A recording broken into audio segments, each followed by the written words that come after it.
Distingués invités, chers participants, mon gouvernement vous salue et vous dit merci pour votre présence.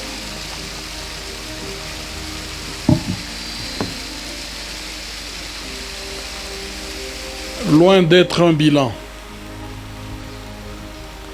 une année après l'investiture de notre gouvernement provincial, la présente communication se veut être une obligation que nous, animateurs des entités territoriales à tous les niveaux, devrions nous imposer vis-à-vis de nos administrés, car cela fait partie de la culture de la redevabilité dans tout état de droit et constitue le bien fondé de la décentralisation. Nous avons dit oui à l'invitation de la presse, appelée aussi quatrième pouvoir, afin d'échanger, et pour ce faire, nous naviguerons dans tous les secteurs de la vie en mettant l'accent sur les infrastructures dans tous ces aspects.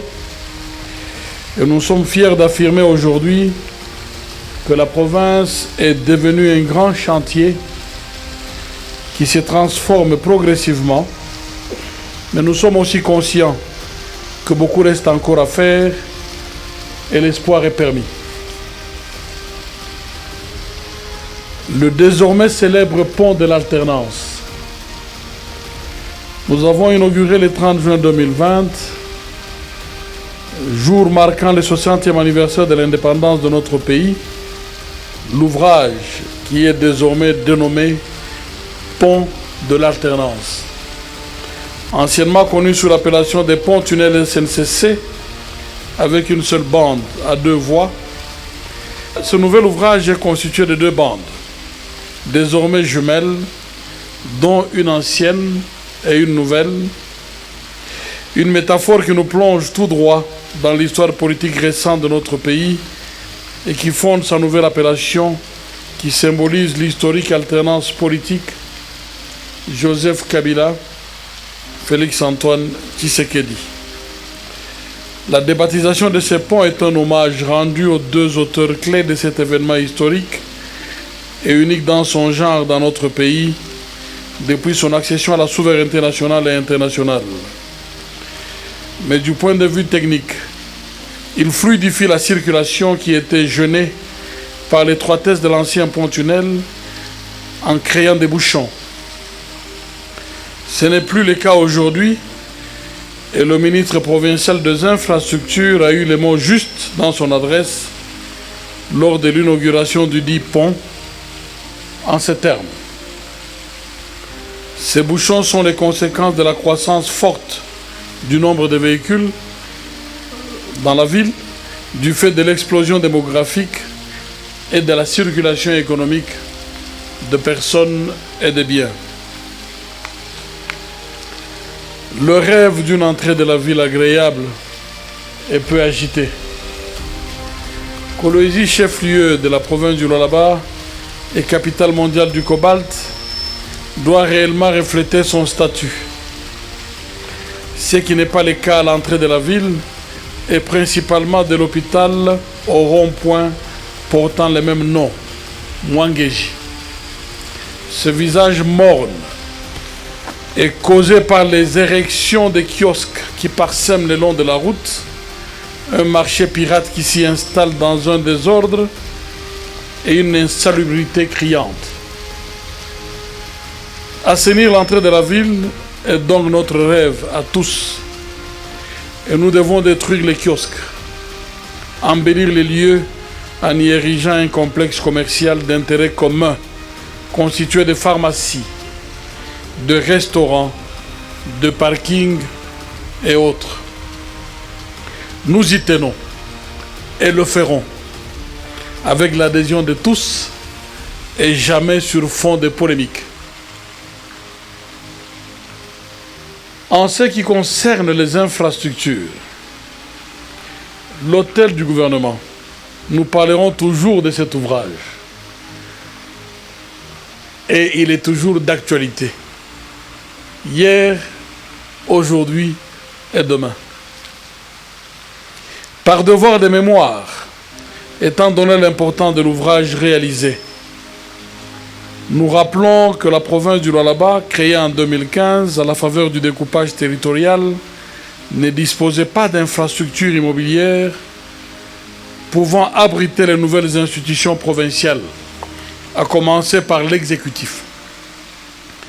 Arrivé à Kolwezi en date du 21 novembre 2015, en qualité de commissaire spécial du gouvernement et de 2 commissaires adjoints, nous avons fonctionné d'abord à l'hôtel Campi à Boma, puis dans une maison louée non loin de la place de l'Indépendance.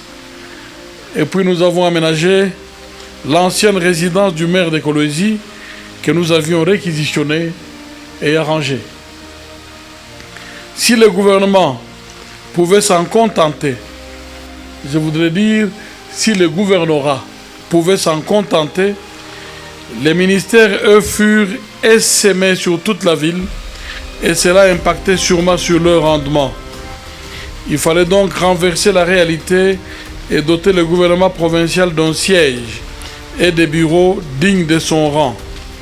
C'est ainsi que les gouvernorats et la plupart des ministères sont logés à la même et belle enseigne dans notre bâtiment dénommé Hôtel du gouvernement, qui est situé sur la route Kazembe, dans un quartier jadis périphérique qui se métamorphose très vite et parfois de manière anarchique, et dont le prolongement de la route en asphalte est un projet et sera réalisé dès que nous réunirons les moyens. Il nous arrive d'entendre, ce n'est qu'une parenthèse, des gens affirmer peut-être naïvement que la province a énormément de moyens et que l'allure de développement aurait dû être plus remarquable. C'est possible. Mais comme nous n'avons aucune idée de leur base d'appréciation, nous craignons que ce soit là un problème d'esprit, donc difficile à considérer. Il est vrai que le Lualaba est dans la catégorie des provinces qui ont des atouts, qui offrent la possibilité de croissance. Le Katanga en détenait plus. Il faut aussi et surtout, pensons-nous humblement, la volonté politique, l'amour pour la province et l'attachement à la patrie. Nous sommes donc installés dans le village Kazembe. C'est l'occasion de remercier le chef Kazembe pour son hospitalité en ayant accepté de nous accueillir sur ces terres. Ce bâtiment moderne, inauguré le mardi 12 mars 2019, est construit sur une superficie de 6500 mètres carrés. L'ensemble de ces bureaux peuvent accueillir plus de 200 personnes. Il compte des bureaux du gouverneur et vice-gouverneur. Il abrite 12 ministères et leurs cabinets. Il dispose également d'une grande salle de réunion avec des technologies de pointe et une autre salle de conférence. Sans oublier une terrasse pour des événements officiels, un parking pouvant accueillir 75 à 80 véhicules. Le pavillon présidentiel. Situé juste à côté de l'hôtel du gouvernement, les travaux de construction du pavillon présidentiel, à ne pas confondre avec la résidence en projet, est constitué des bureaux du président de la République en cours de finalisation pour fin août 2020. Permettez-moi de vous donner la motivation qui fonde la réalisation de cet ouvrage au Lualaba. En effet, il est institué depuis janvier 2013 la tenue d'un forum minier dénommé Conférence minière de la RDC, où tous les acteurs publics, privés et ceux de la société civile en charge des ressources naturelles devraient se retrouver régulièrement pour évaluer la situation du secteur minier national, si vital pour l'économie de notre pays. Elle s'organise dans différentes villes du pays. Les premières et deuxièmes ont eu lieu à Lubumbashi, actuel chef-lieu du Haut-Katanga, et à Goma, dans le Nord Kivu. Ayant abrité du 12 au 14 septembre 2018 la 3e édition de la conférence minière de la RDC, qui lui a même valu l'appellation de la capitale mondiale du cobalt. La province du Lualaba, à travers son chef-lieu Kolwezi, se veut être le siège, voire la capitale nationale des journées minières, à l'instar de Indaba Mining en Afrique du Sud. C'est une ambition légitime.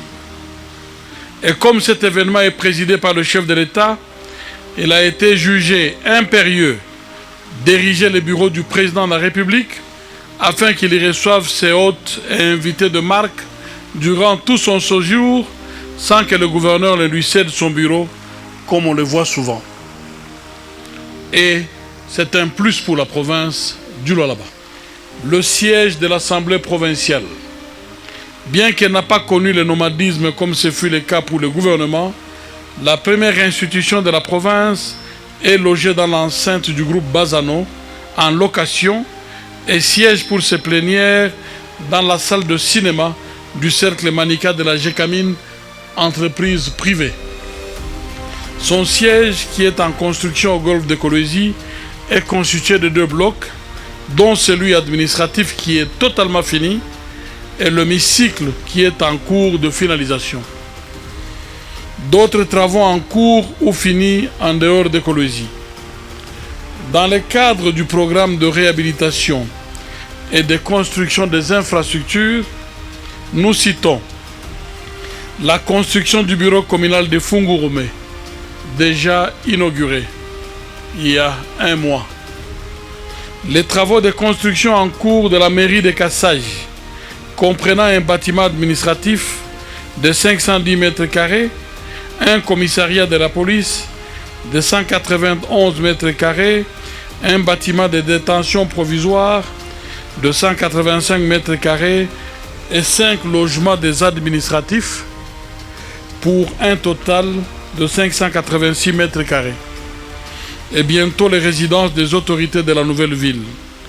Le premier lot, constitué des bureaux de l'administration de la nouvelle ville, sera réceptionné à la fin de ce mois, donc à la fin du mois de juillet.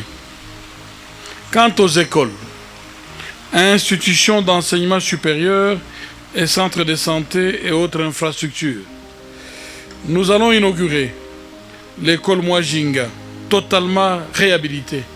Et l'inauguration, c'est pour la fin de ce mois ou le début du mois d'août. Et l'ISP Musumba, nouvellement construit avant le mois de décembre de cette année. Nous avons déjà inauguré les écoles de Kayembe et de Muchacha et nous sommes dans la phase d'extension pour une 2e école à Kayembe et une 2e école à Muchacha. Toujours à Muchacha, nous nous préparons à poser la première pierre bientôt pour la construction d'un centre de santé médicale et l'entrepreneur qui a gagné le marché est dans la phase de mobilisation parce que, ayant déjà perçu la première tranche de son paiement. Disons un mot sur Mushima, qui semble être l'oublié de Muchacha, mais qui va sûrement bénéficier du rayonnement de la cimenterie Karilou. Les accords sont conclus, nous y prévoyons la construction d'un centre médical ainsi qu'une école. Et le début des travaux, c'est pour avant la fin de ce trimestre. À Sandoa, nous venons de signer 2 contrats de construction de 2 ponts sur l'axe Sandoa-Dilolo, rivière Kamafika et rivière Zombo. Et les travaux démarrent le 15 juillet, parce qu'une grosse partie de la facture a été libérée. Aussi, des études urgentes sont en cours avec l'Office des routes pour réhabiliter la digue de la Loi et les travaux vont être faits avant la saison des pluies. À Dilolo, il est prévu d'amorcer les travaux de la voirie urbaine avant la saison des pluies, la réhabilitation de l'hôpital général de référence et la construction d'un complexe scolaire.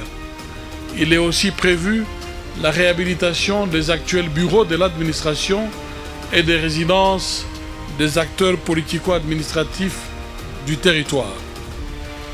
À Lubudi, nous venons de signer le contrat de réhabilitation de l'hôpital de référence de Lubudi. Et nous nous préparons à poser la première pierre de la nouvelle école des enseignants lors de notre prochaine itinérance prévu pour le début du mois d'août. Il s'agira aussi, pendant cette itinérance, d'identifier les sites pour le nouveau centre médical, ainsi que le lancement du puits industriel afin de renforcer la fourniture en eau potable, mais aussi l'éclairage public dans une bonne partie du territoire de l'Ubudi, tout comme à Mukabe, Kasari. Nous avons prévu de poursuivre le programme de forage d'eau potable, déjà amorcé. Amorcé parce que c'est déjà effectif à Kakanda, Kayembe, Muchacha, Kisenge et Dilolo. Il est impérieux d'identifier quelques villages importants. L'idéal étant de concentrer des projets pour inciter au regroupement de villages afin d'assurer leur viabilité. Insuffler la culture des bâtisseurs dans les chefs de privé. La Banque centrale du Congo, en sigle BCC, institution publique, et la Raobank, établissement privé, ont honoré la province en marquant de manière remarquable leur présence. Ces beaux ouvrages qu'ils ont réalisés traduisent leur détermination à confirmer la taille dans le secteur des investissements.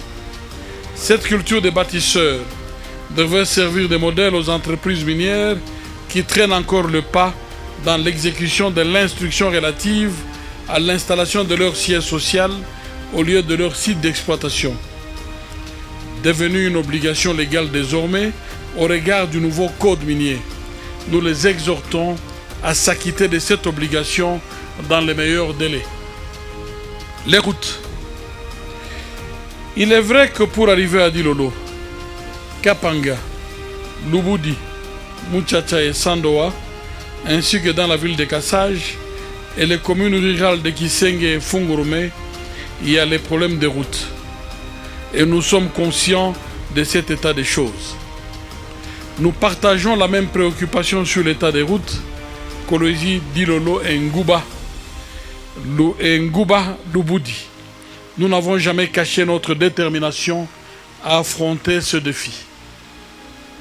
C'est de la sorte que nous avions décidé d'acquérir des ateliers composés d'engins de terrassement, de nivellement et de transport, afin de rendre nos routes carrossables en toute saison, en attendant que les sociétés choisies pour exécuter la réalisation, la réhabilitation et la modernisation de ces routes nationales selon le mode BOT, reprennent et accélèrent les travaux. Nous vous confirmons donc aujourd'hui l'acquisition depuis le 9 juillet 2020 d'un premier atelier d'engins et nous attendons aussi réceptionner des modèles réduits pour les chefs-lieux de nos territoires afin d'arranger et rendre praticables les routes de desserte agricole, mais également les pistes d'atterrissage de nos aérodromes. L'agriculture.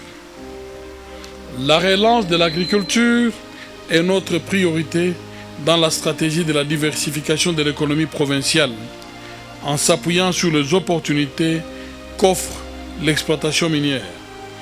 C'est dans ce cadre que nous avons initié, en partenariat avec la ferme Murikita Kando, un champ de maïs de 3000 hectares à Kando, dans les territoires de l'Ubudi. Aujourd'hui, nous nous félicitons pour ces projets dont la production est estimée à 18 000 tonnes de maïs. Les résultats avec d'autres partenaires sont aussi encourageants. Notre intention est de poursuivre l'implantation dans les Lolaba profonds des parcs agricoles par territoire, d'abord timidement, suite à la pandémie, et puis nous prendrons l'allure qu'il faut. L'objectif ultime est de tendre vers l'autosuffisance alimentaire et ne plus dépendre à 100% des importations comme c'est le cas actuellement.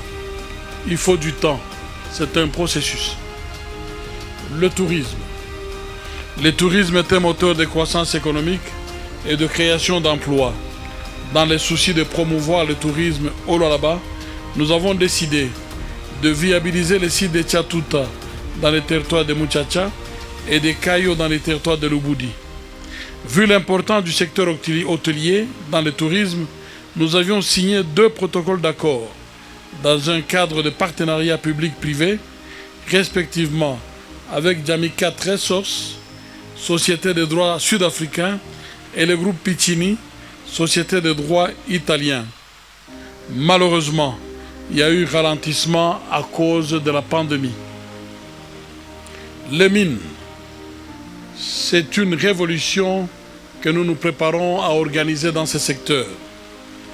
Nous poursuivons avec l'ambition de réformer le secteur minier artisanal par la mise en service du centre de négoce de Moussompo, prévu pour fin août 2020, et la viabilisation des EA, afin d'assainir ce secteur, ennoblir ses acteurs et donner de l'emploi à plus d'un compatriote, car constituant également un investissement aux activités diversifiées qui s'y dérouleront. Avec le centre de négoce, tous les dépôts et comptoirs clandestins seront fermés et détruits, et toutes les transactions ne se feront uniquement qu'en ces lieux. Nous devons donc nous y préparer, c'est dans moins de 2 mois. Nous nous en voudrons de ne pas informer l'opinion que le centre de négoce de Moussompo a été choisi par le ministère national de l'Industrie comme un des sites de la zone économique spéciale de l'axe sud, pour ce qui concerne les industries lourdes et manufacturières axées sur les cuivres, les cobaltes et autres. Ce qui est une très bonne chose pour la province et son avenir. La sécurité. La sécurité des populations et de leurs biens étant notre préoccupation principale, le gouvernement provincial s'engage à encadrer et à appuyer les actions de la police, de la justice et des services de renseignement. C'est de la sorte, pour lutter contre le banditisme urbain, le CCO a été renforcé, modernisé et équipé. Des progrès sur terrain sont remarquables, même si nous observons une légère recrudescence de vols et invitons donc nos troupes d'éviter les relâchements. Il y a lieu de renforcer les missions de contrôle au sein de la police et de l'armée par les services habilités afin d'extirper les agents véreux et autres irréguliers qui ternissent injustement par leurs actes pervers l'image de nos troupes qui nous ont permis de vivre dans la traditionnelle tranquillité de la ville de Kolwezi depuis bientôt 1 mois. Nous nous engageons à poursuivre avec l'équipement de la police en la dotant des moyens matériels et logistiques adéquats afin de la rendre davantage efficace dans ses patrouilles et ses interventions menées de plus en plus avec professionnalisme. Que conclure? Sinon vous conviez à un exercice ou mieux un test de mémoire en prenant comme repère uniquement les grandes routes de Kolwezi. Où étions-nous en 2015? Où en sommes-nous aujourd'hui? Parcourons ensemble l'avenue du 30 juin. Les gens ont tendance à oublier. Du rond-point de l'indépendance à la cité Mutoshi. La chaussée Joseph Kabila Kabangi. De la cité Kanina à la cité Kapata. La route de Luilu. De Kasulu à Luilu et même vers Katonto. Refusez de voir, parce qu'il y en a qui disent qu'ils ne voient rien. Refuser de voir, c'est accepter de dormir debout, les yeux ouverts.